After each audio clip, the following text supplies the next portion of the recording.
Hello everyone, Pikabu.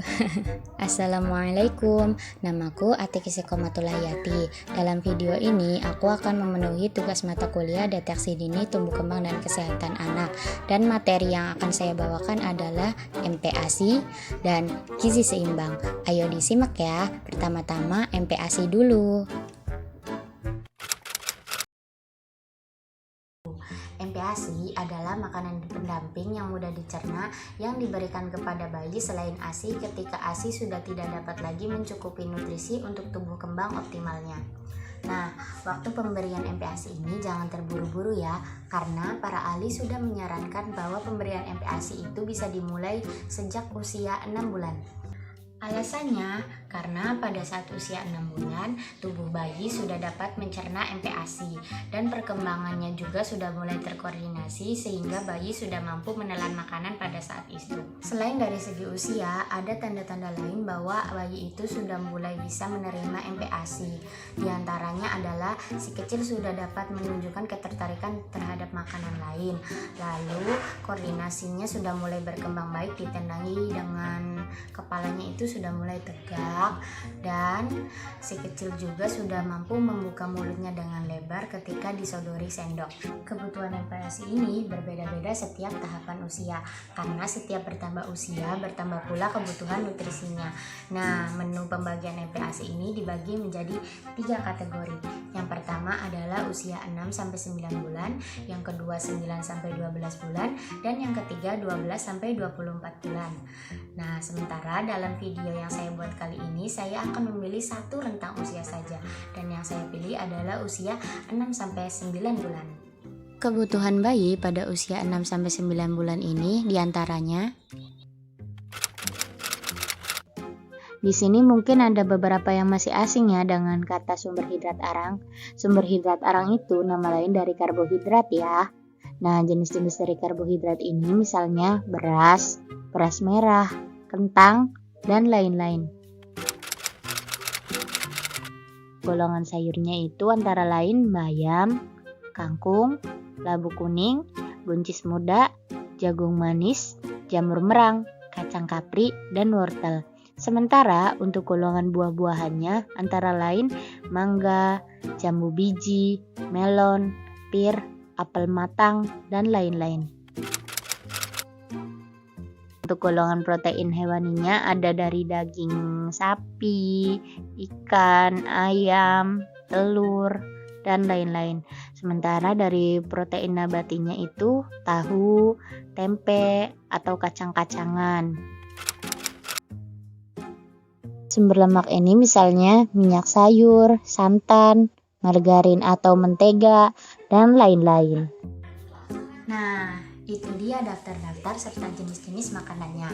Nanti kita tinggal memilih-milih saja ya mana yang kira-kira cocok untuk si kecil. Asalnya aku garis bawahi harus seimbang. Tidak boleh condong ke protein, tidak boleh condong ke karbohidrat atau ke lain-lainnya. Karena karbohidrat memang baik, akan tetapi ada peran protein yang karbohidrat ini tidak miliki. Setiap elemen-elemen ini memiliki peranan masing-masing dalam susunan tubuh kita. Itu kenapa harus seimbang dalam pemberian nutrisi atau asupannya. Oke? Memangnya kenapa sih kalau tidak seimbang? Nih, aku kasih tahu ya.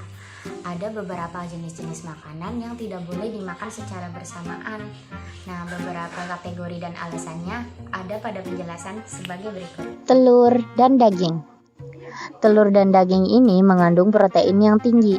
Jika dikonsumsi secara bersamaan, sistem pencernaan akan kesulitan dalam mencerna keduanya. Sebaiknya ganti salah satunya dengan buah atau sayuran ya. Sebenarnya sih masih banyak jenis-jenis makanan yang tidak boleh dikonsumsi secara bersamaan. Contohnya saja susu. Susu itu tidak boleh loh sebenarnya dikombinasikan dengan nanas ataupun dengan pisang. Karena jika dimakan secara bersamaan akan menyebabkan masalah tubuh seperti mual, sakit perut, diare, dan sakit kepala. Satu lagi nih, salah satu kebiasaan yang sering dilakukan oleh banyak masyarakat di Indonesia, yaitu mengonsumsi buah-buahan setelah makan.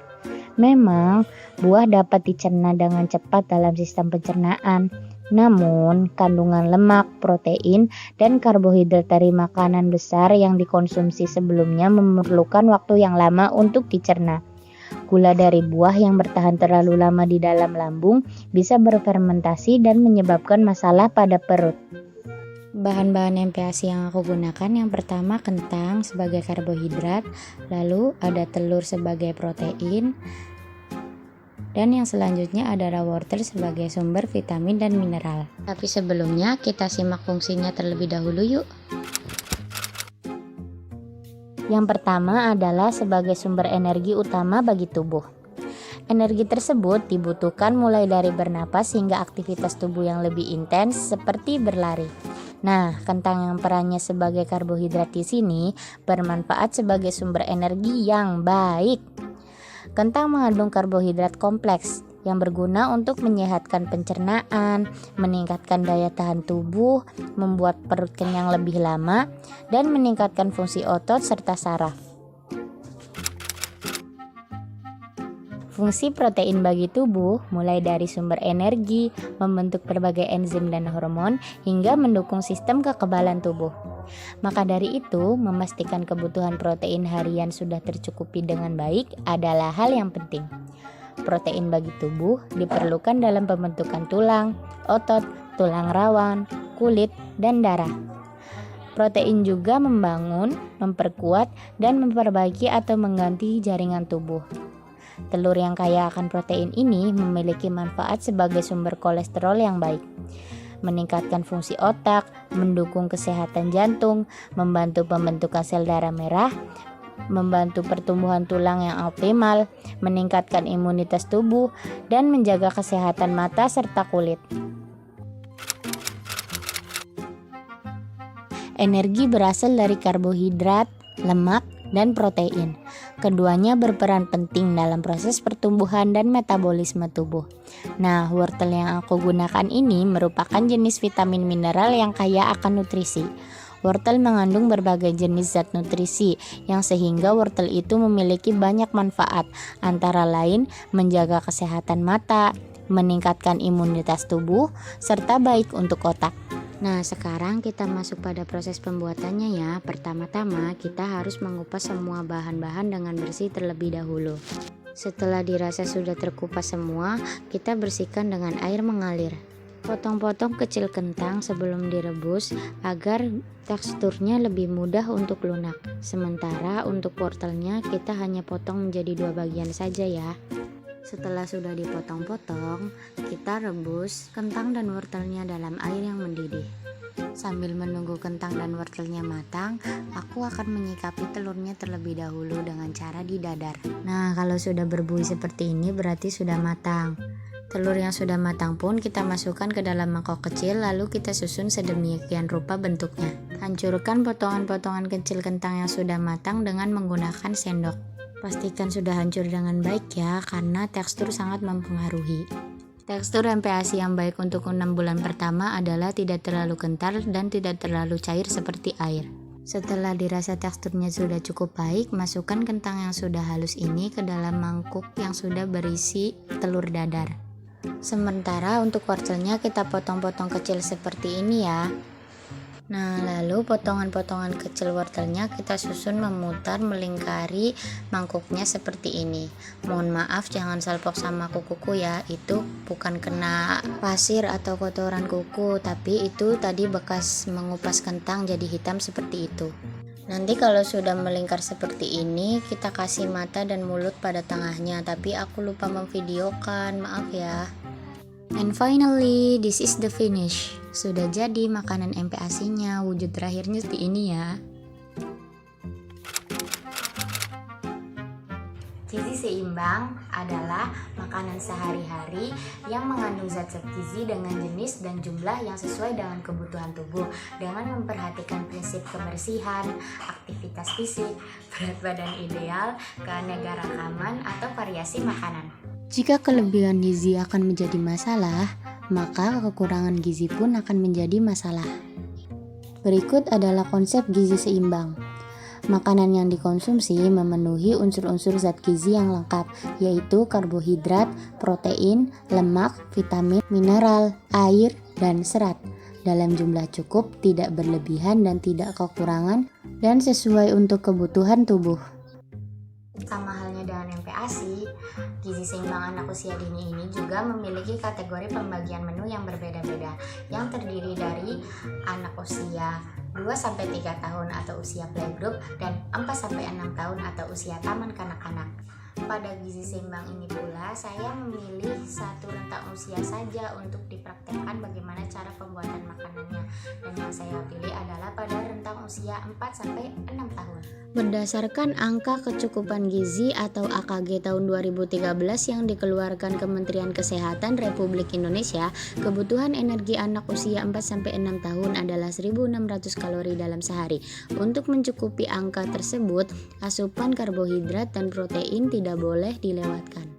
Nah, khusus untuk karbohidrat ini, kalau si kecil tidak ingin makan nasi, ada sumber karbohidrat lain yang bisa dijadikan pilihan, seperti kentang, roti, ubi, dan jagung. Selain protein dan karbohidrat, untuk menunjang pertumbuhan anak juga, asupan kalsium dan vitamin tidak boleh dilewatkan ya.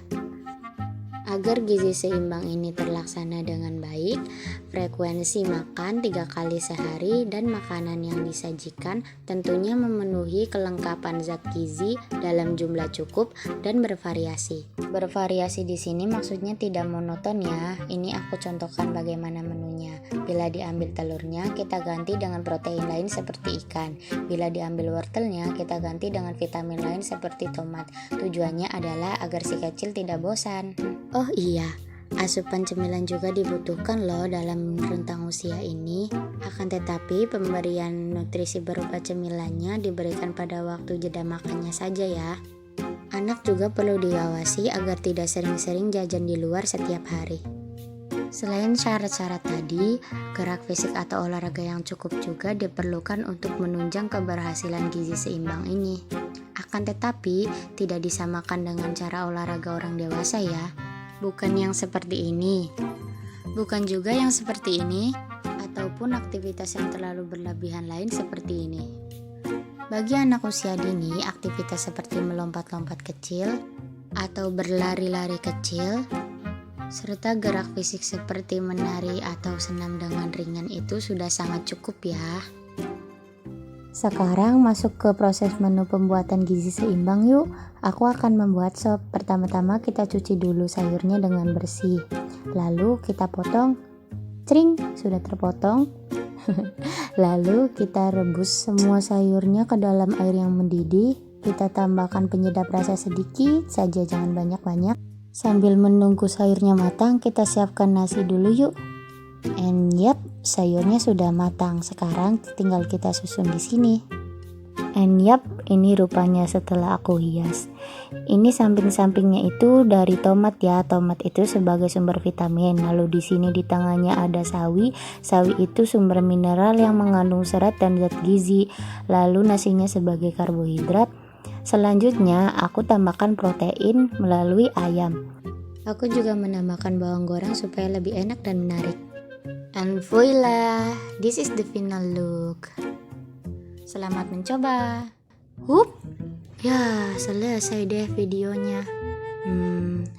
Kayaknya masih banyak kurangnya ya, mohon dimaklumi. Tapi semoga video ini bermanfaat. Bagi yang suka boleh like, nggak suka boleh kok di dislike.